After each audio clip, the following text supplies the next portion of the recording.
A meeting of minds.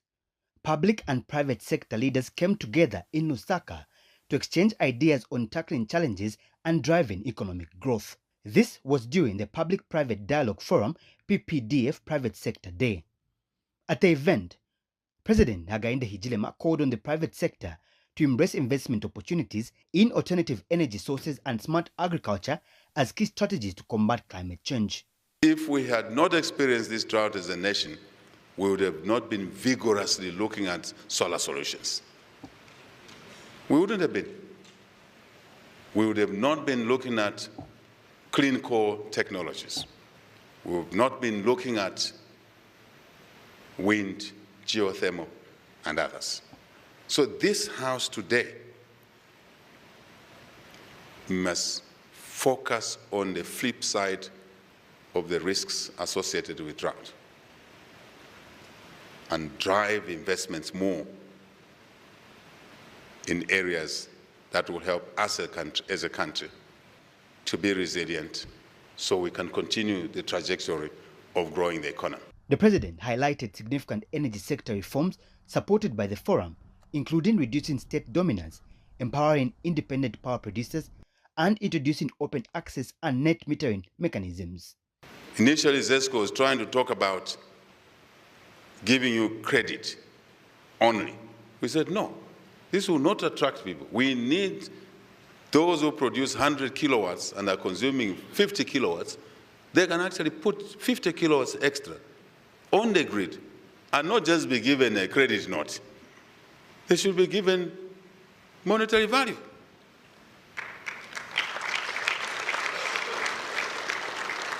That will motivate them to do that because they have to invest at a small level. But what it also does, it will bring an ordinary citizen to be part of the energy sector and to be a generator, but also earn some revenue.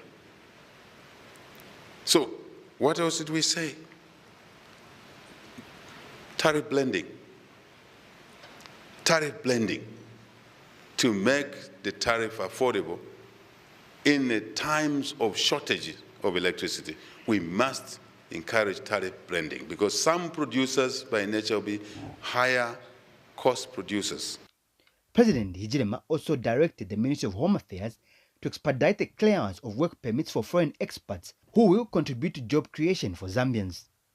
If an investor comes and brings in $100 million and he needs 20 work permits to bring the best skills, and when those skills are brought in the country, we'll create 500 jobs, 5,000 jobs. We must issue the work permits. They don't kill the Zambian jobs. They actually create new Zambian jobs. That's what I've said to him. He's there.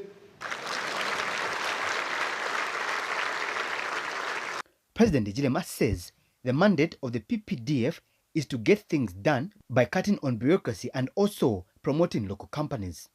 What the government is talking about is working the minds and resources together to develop the minds, to give you all the support, to change the legislation, policies, legislation where necessary, to allow you to invest more and produce more.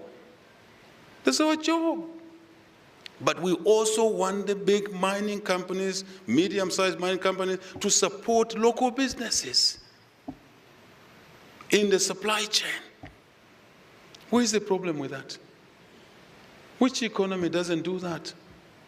Earlier, PPDF Director General Andrew Chipwende shared progress made under the forum, revealing that 87 issues had been raised, with 30 already implemented by the public sector. Dialogue is a continuous process.